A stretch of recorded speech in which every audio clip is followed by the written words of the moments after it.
The people of Silver Creek cheered beneath the burning sun, certain that justice was finally about to be done.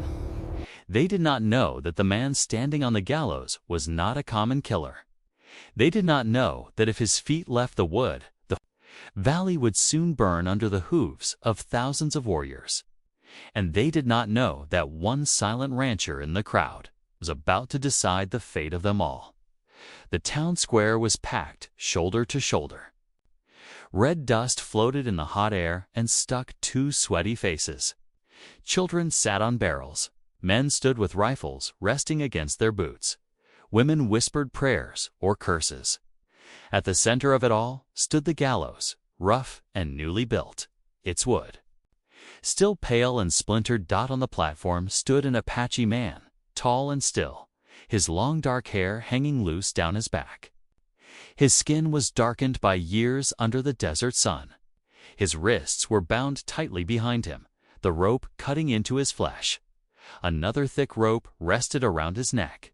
His deep black eyes looked out over the crowd, calm and steady, not like the eyes of a man begging for life.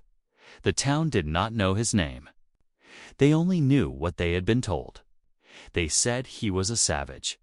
They said he was a murderer. They said he had killed the Whitmore girl and deserved to die. A woman near the front screamed until her voice cracked. She pointed at the man on the gallows and cried that blood must be paid with blood. A broken bottle smashed against the steps, glass scattering across the dirt. The crowd roared louder, feeding off its own anger. No one asked why the knife found at the crime scene had no real blood on it. No one wondered why Apache feathers had been placed so neatly beside the body. They did not want questions. They wanted a body to swing. The man on the gallows was Naish, chief of the Chiricahua Apache. He had come to Silver Creek to speak of peace. Now he stood, condemned by lies. At the edge of the square, Jonas Clay leaned against a wooden post. He wore a dusty coat and a low hat that hid most of his face. Folks in town called him the crazy cowboy. He kept to himself, worked his land, and spoke to no one unless forced. Most people pretended he did not exist. Jonas had once worn a soldier's uniform. 10 years ago, he had ridden patrol along the frontier. He had met Apache leaders before. He had met Naish. Jonas lifted his eyes, and for a brief moment they locked with the man on the gallows. Something tightened in his chest. Those were not the eyes of a killer. They were the eyes of a man who carried responsibility for many lives. High above the square, on the balcony of the Treasury Building, Bentley watched with a satisfied smile. His gray suit was clean. His boots shined. He looked like a man who had brought order and money to a wild place. The town trusted him. They believed he was their protector. Jonas knew better. Bentley was a copper baron, rich beyond measure and hungry for more. Beneath Apache land lay veins of silver and copper, thick enough to make him a king. All he needed was a reason to take. War would give him that reason. The Whitmore girl had been found dead near Apache territory. The clues were placed too perfectly. It was the kind of scene meant to point blame in only one direction. Bentley had planned it well. A drumbeat rolled across the square, slow and heavy, like a coffin being lowered into the ground. The hangman stepped forward, thick hands gripping the lever. He waited for the judge's nod. The crowd leaned in. Naish stood tall, his back straight, his jaw set. He did not struggle. He did not plead. He did not shout his innocence. He only waited. Jonas felt sweat run down his spine. He remembered another day long ago. A house on fire, screams in the night. His wife, his son, both gone because men had chosen revenge over truth. He swallowed hard. Bentley stepped forward, his voice clear and proud. He spoke of justice. He spoke of safety. He spoke of how Silver Creek would no longer fear the Apache. The crowd cheered again, stomping their boots like thunder. The rope around Naish's neck was pulled tight. Jonas's hand moved slowly to the grip of his revolver. If he stayed silent now, this valley would drown in blood. The Apache would believe. Their chief had been murdered. They would ride. The town would answer with bullets. Women and children would die on both sides. Also, one rich man could steal land. Jonas pushed himself away from the post. The judge raised his hand. Jonas stepped forward into the open and shouted one word that cut through the noise like a blade. Stop. The square fell into stunned silence. Hundreds of faces turned toward him. Some laughed, some cursed. Some reached for their guns. Jonas walked straight toward the gallows, his boots slow and steady on the dirt.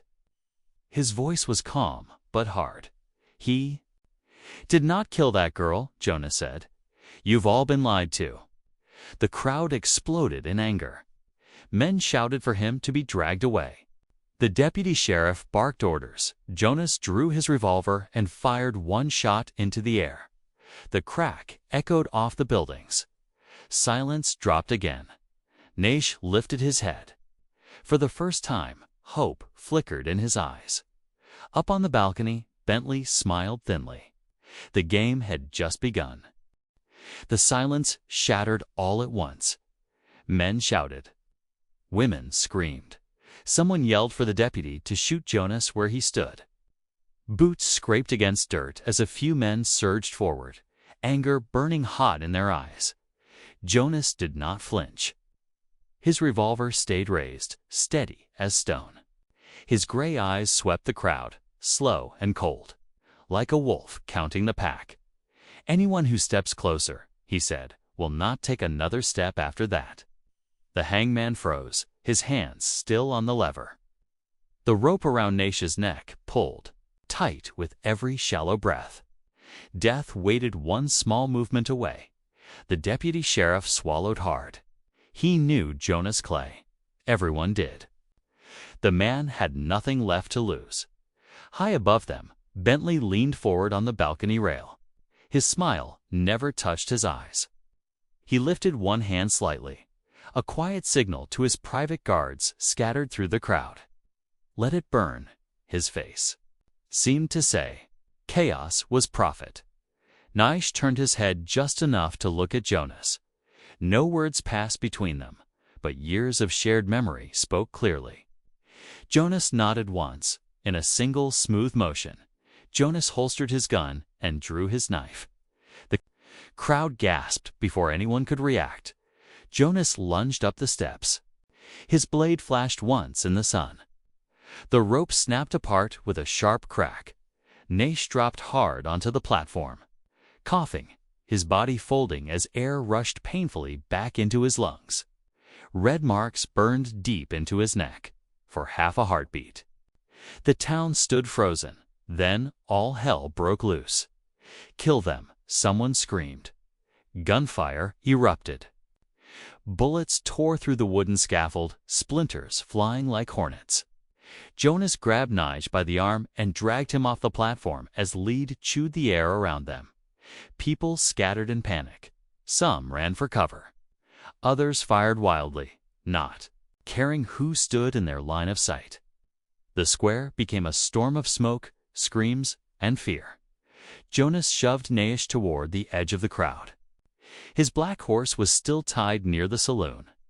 Rearing in terror as shots rang out, a bullet slammed into the post beside Jonas's head.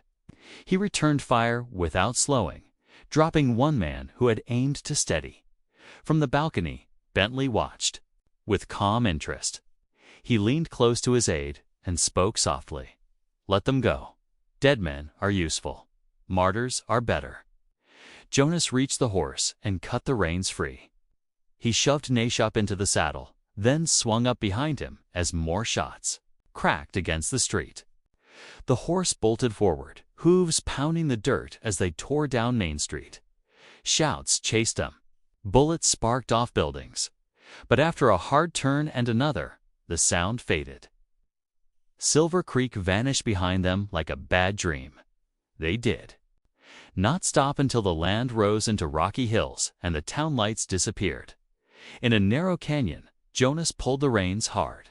The horse skidded to a halt.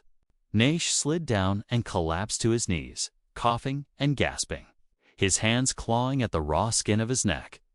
Jonas knelt beside him and shoved a canteen into his hands.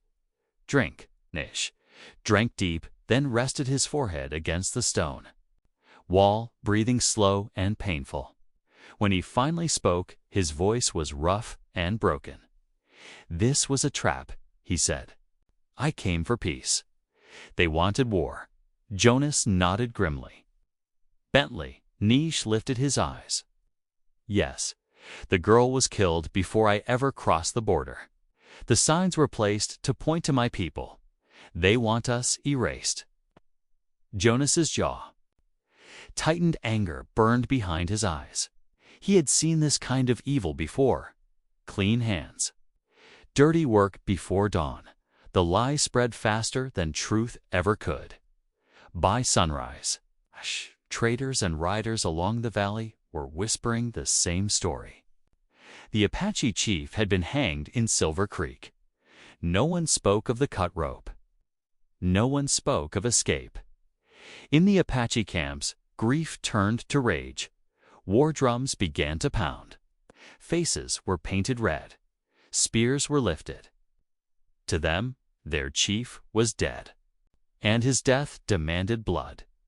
In Silver Creek, fear answered fear. Barricades went up along Main Street. Wagons were overturned and filled with sand. Rifles were passed from hand to shaking hand. Church bells rang without pause, crying out like warnings from the sky. "The Apache are coming," the deputy shouted. "This is our land. We will defend it." The crowd roared, but many eyes held terror. In the canyon, Jonas stared into the fire as Naish watched smoke signals curl along the distant ridge. "My people believe I am dead," Naish said quietly. "If they ride, this valley will become a grave." Jonas clenched his fists. Bentley wants that. War gives him the land. Silence stretched between them. Then Naish turned to him. "What will you do, Jonas Clay?" Jonas looked into the flames, seeing fire from another life, another loss. He shook his head once. "I won't let it happen again," he said. "For greed, not for lies." Far away, war drums rolled like thunder, and in Silver Creek, Bentley stood alone on his balcony, staring out at the valley, certain that by tomorrow it would all belong to him. The valley woke under the sound of war. From the eastern ridges, the deep thunder of Apache drums rolled like an approaching storm. Dust rose in the distance as thousands of riders gathered, faces painted red, spears and rifles lifted high. To them, their chief had been murdered. Their grief had turned to fire. In Silver Creek, church bells rang without rest. Men stood behind barricades made of wagons and broken doors. Women clutched children close, whispering prayers. Rifles shook in nervous hands. Everyone knew what was coming, and no one believed they would survive it. On the balcony of the Treasury, Building Bentley adjusted his coat and smiled. To him, this was order. War would clear the land. The government would step in. The valley would be sold, and he would buy it cheap, in the hills above town. Jonas and Naish watched both sides prepare for slaughter. "If this breaks loose," Naish said quietly, "my people will die. So will yours. And the land will belong to no one but greed." Jonas nodded. His shoulder throbbed where a bullet had torn flesh the night before. Still, his eyes were sharp. "We end this now," he said. They moved before the sun fully rose. Bentley's mine lay just outside town, lights still burning through. The early morning. Guards walked the perimeter, rifles slung loose. Confident no one would dare come so close with war at the doorstep, Jonas and Naish crept along the rocks like shadows. Through a wide window, they saw Bentley inside with 2 government men. Large map lay on the table, red lines drawn straight across Apache land. Bentley's voice carried clearly. "Once the fighting starts, the land will be seized as abandoned. I'll buy it before the blood dries." Jonas's hands curled into fists. When the guards turned, Jonas slipped inside. He grabbed the papers from the table. Proof, contracts, signatures, lies written in ink. A shout went up. A rifle cracked. Jonas spun as pain exploded in his shoulder. He fell hard but fired back. One guard dropped. Alarms rang out across the mine. Naish dragged Jonas into the rocks as bullets tore the air. They vanished into the hills just as Bentley's. Furious orders echoed behind them. By mid-morning, the 2 armies faced each other across the open valley. Apache warriors sat tall on horseback. The people of Silver Creek stood behind sandbags and fear. Bentley stepped onto the balcony, ready to watch the final move. Then a lone rider broke from the hills. Gasps rippled through both sides.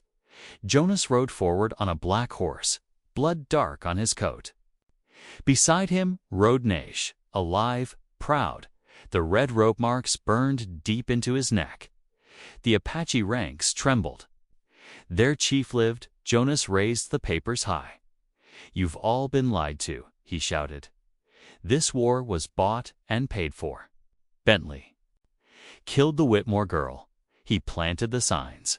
He wanted you to kill each other so he could steal this land." Confusion spread like wind through dry grass.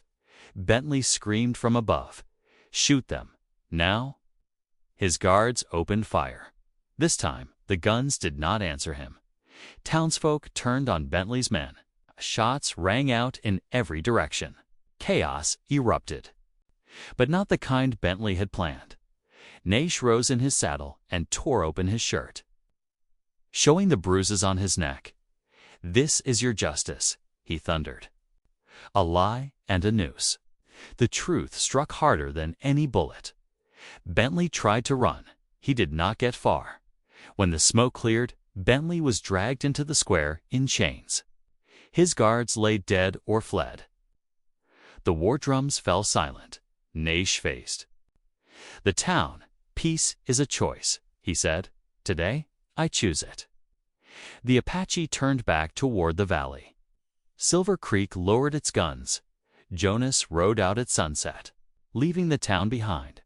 The valley was quiet again, saved not by a noose or a war, but by one man brave enough to cut a rope and speak the truth.